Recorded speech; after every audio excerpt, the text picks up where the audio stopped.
bersama ini. Ini terkait dengan untuk si naturalisasi ini gimana nasib pemain bola lokal ini?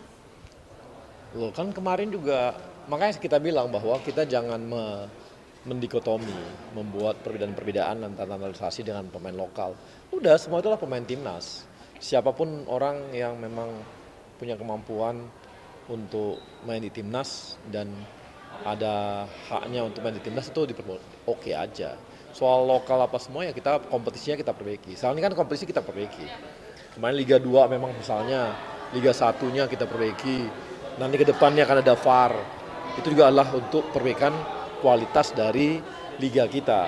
Jadi ini semua tahapan-tahapan yang lagi kita bangun. Termasuk dalam arti youth development di daerah-daerah. Karena ini kan kalau kita duluanin liga, nanti timnasnya nggak terkejar. Nah ini dengan timnasnya dulu terkejar, maka kita akan masuk nih ke urusan habis ini kompetisi dan sebagainya.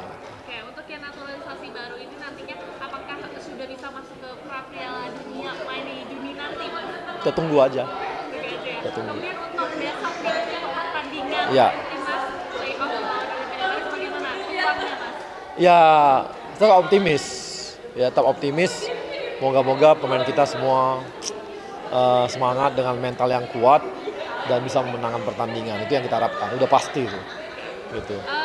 Prediksi skor? Ya, nggak berani. Tapi ya 2-1 gitu untuk kita lah. Gitu. Harapannya seperti itu. Oke, mungkin terakhir ini kalau misalnya menang gitu ya timnas ya. Iya. Ini kan jadi sejarah baru. Bonus Betul. apa sih yang diberikan? Itu nanti aja. Nanti aja. Soal bonus nanti aja. Oke. kasih, Mas Arya. Oke, makasih. Terima kasih, Mas. Mas Tommy, ini terkait dengan naturalisasi, bagaimana nasib pemain lokal Indonesia? Bagaimana ini menuai pro dan kontra juga? Ya naturalisasi di level atas ya. Kalau menurut saya sih di level senior. Karena kalau timnas senior itu targetnya kan hasil. Itu kita ngerti, kita maklum. Ya nggak boleh naturalisasi itu membunuh atau mematikan harapan pemain-pemain domestik. Yang lebih parah kan sebetulnya eksesnya. Yang harus kita hindari ekses. Ekses yang terjadi di publik. Pembelahan antara yang dianggap pro, anti, local pride. Nah itu yang sebetulnya menyedihkan. Memprihatinkan buat saya gitu loh. Karena apa? Sepak bola itu harus mempersatukan pada dasarnya gitu. Jadi siapapun yang bergerak, berkecimpung di situ, dia harus tahu nilai itu. Jadi ketika ada sesuatu yang nggak beres di masyarakat, sepak bola malah membelah antara yang pro dan kontra, ada stigma local pride, lalu ada serangan di medsos. Ini berarti udah nggak berjalan dengan sehat. Karena olahraga bukan begitu. Olahraga itu tentang fair play, respect, unity, sportif gitu loh. Jadi naturalisasi silakan aja. Saya tidak dalam posisi pro atau anti. Saya hanya mau mengingatkan. Karena membangun sepak bola bukan cuma naturalisasi aja jurusnya. Nah ini juga menjadi tanggung jawab Sinteyong gitu loh. Dia harus jeli, harus pandai melihat potensi pemain lokal. Di mana pemain lokal itu ya di kompetisi.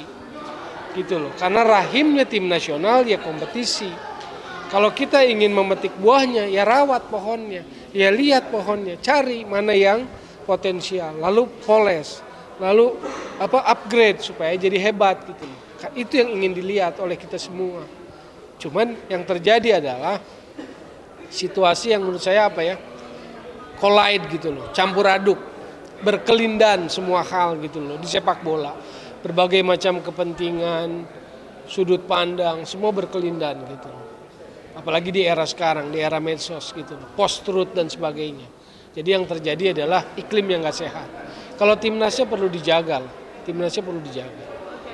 Kemudian untuk peluang begitu permainan besok bagaimana nih? Iya, dengan segala pengetahuan sepak bola, saya berharap sih bisa ambil satu poin. Walaupun itu bukan 1 poin, tiket terakhir menuju Olimpiade. Walaupun nggak gampang. Gini itu tim yang kuat lah. Afrika itu pengembangan sepak bola yang secara bakat sangat kuat. Mereka dengan mudah bisa menembus Eropa. Jadi apakah ada peluang? Tetap ada.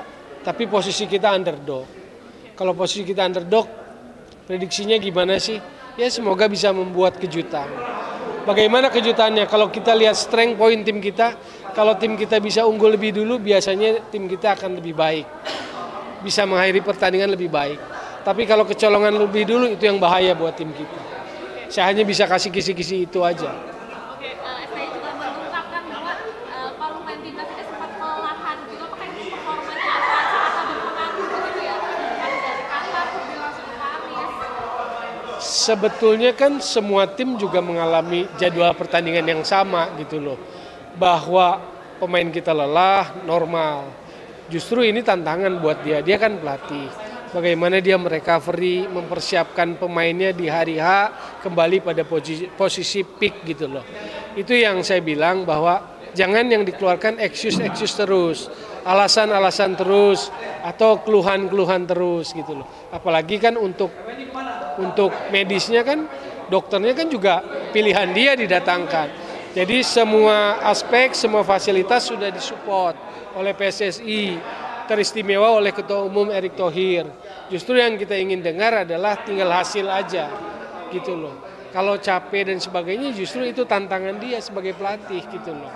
Untuk bisa merecovery pemain pada waktunya siap gitu loh. Prediksi skor Mas. 90 menit ya.